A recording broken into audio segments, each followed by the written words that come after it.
Surrender to yoga. Surrender to yoga, Matt Hoelscher.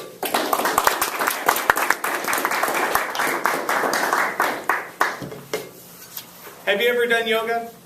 Raise your hand if you've been to a yoga class. Wow, almost half the room. You're much better than my club. The speech will go much better. Mr. Contest Master, dignitaries in the room, fellow Toastmasters, and welcome guests. I decided to pursue yoga because my wife wanted to. My wife was looking for something new, some spiritual enlightenment, some new way to get in touch with herself. She was turning 40 and it was time for her to have her midlife crisis. Have you survived a midlife crisis with your spouse? Yeah, this was my first, and this is how I survived it. Yoga is about meditation, building strength, confidence in the body, and being able to reconnect with yourself. And the first time I went to that class, rolled out my yoga mat, took my shoes off, I realized just how much more grounded I felt. It was amazing because the power of yoga is to build your body from the inside out so that you can stretch, so that you're flexible, so that you're relaxed. Yet, in order to become more flexible, you actually have to stop trying and relax. The more you relax, the more flexible you become. It's amazing. After 3 months, my wife said, I like yoga so much, let's go to India. You're crazy! We're not ready to go to India yet. We've only been doing this for 3 months. Most of the yogis in Miami haven't even been to India yet. Why do you want to go?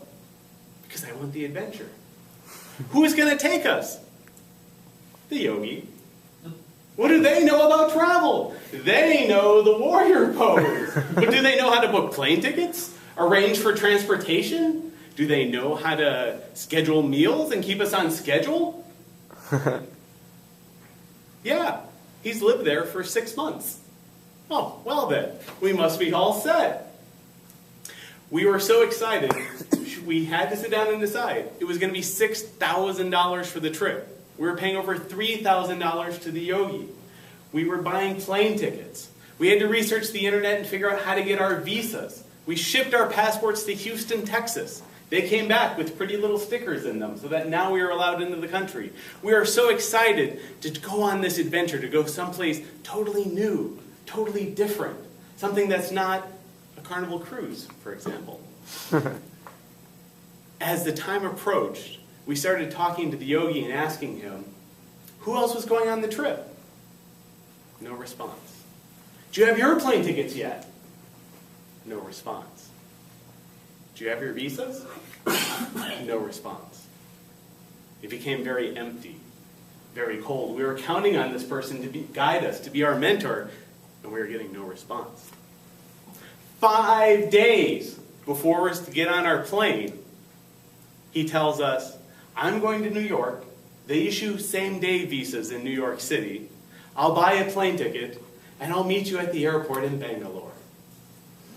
I was scared to death. This is not how you control things. This is not how you plan a vacation. I'm going to India. I don't speak the language. I don't know where I'm going.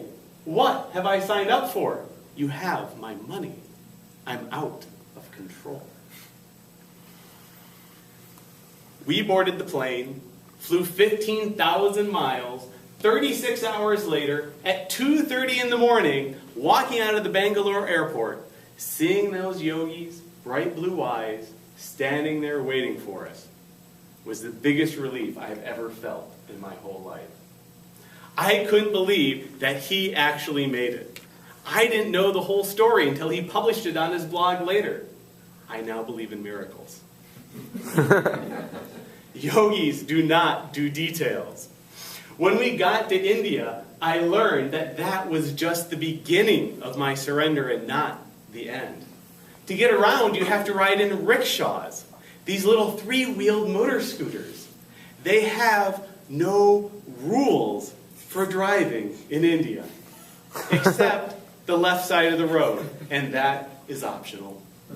Not only do you have to drive on the road, you have to look out for pedestrians. Up to 3 and 4 people, entire families on mopeds. And cows everywhere. Surrendering to India and putting my life into somebody else's hands, knowing that they don't have any insurance, they don't have a driver's license, they don't even know where I live or care, was a completely surreal experience. But what I learned is that once I took responsibility for my trip and stopped blaming the yogi, stopped feeling like a victim, stopped complaining about everyone else, and just surrender, I could be open. I was flexible again, and I could move. Because I chose to go to India. I chose to have that experience. And because I was completely free, I could have whatever experience I wanted. And whatever experience I did have there was exactly what I needed to learn in that moment to move forward. This yogi tortured my mind, tortured my body like in class, took me to India, and tortured the very beliefs in my soul until I surrendered. Until I learned to give up control. Until I learned that life is about the experiences that we have right now, in this present moment. Goals are important for moving to the future, but they are nothing more than stepping stones. Pavers in your driveway to get from one place to the next. They're not the end. They're just one little step. So if I can encourage you that the next time you need to feel you need to control a situation, I suggest you try surrendering to it and opening yourself to the experience. Mr. Contest Master.